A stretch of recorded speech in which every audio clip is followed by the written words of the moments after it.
Dans cette vidéo, apprenons le diagramme de Farmer. Il découle d'une analyse de risque. Ce diagramme vise à gérer les risques, optimiser les décisions, sécuriser les transactions, réduire les coûts, assurer la qualité des produits et services, renforcer la relation fournisseur. Commençons par l'étape 1. Nous établissons le contexte.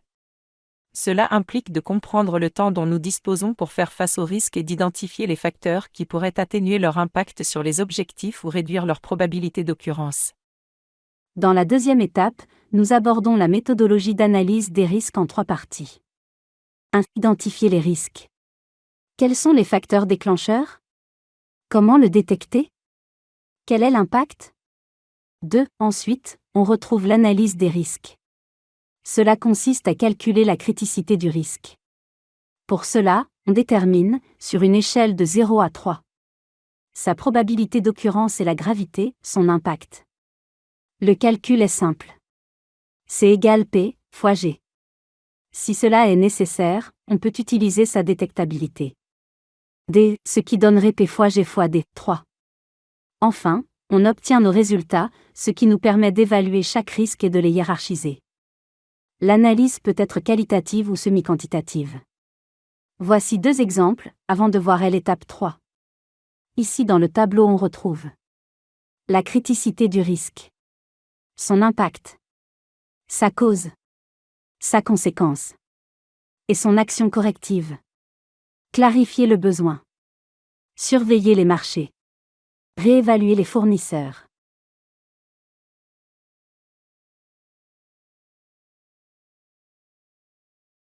+, après avoir analysé et traité le risque, on peut évaluer le risque résiduel. Cela implique l'attribution d'un coefficient de maîtrise du risque pour évaluer l'efficacité des actions entreprises.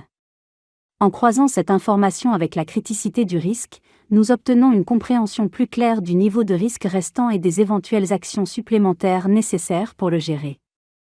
Enfin, voici une liste d'outils et techniques à utiliser pour votre analyse de risque. Sélectionnez ceux qui sont davantage adaptés à vos besoins. Vous aurez une traçabilité de votre processus.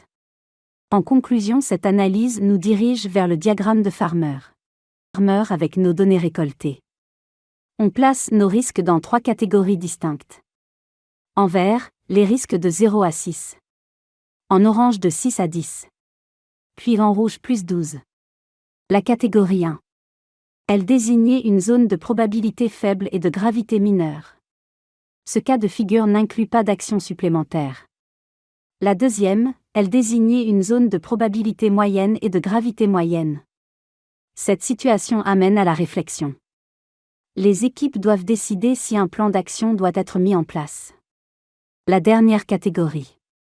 C'est une zone de probabilité forte et de gravité très majeure. Ce cas de figure nécessite un plan d'action. Voici comment classer vos risques et gérer vos priorités. Formez-vous avec nos experts sur jeu-de-la-commande-public.fr.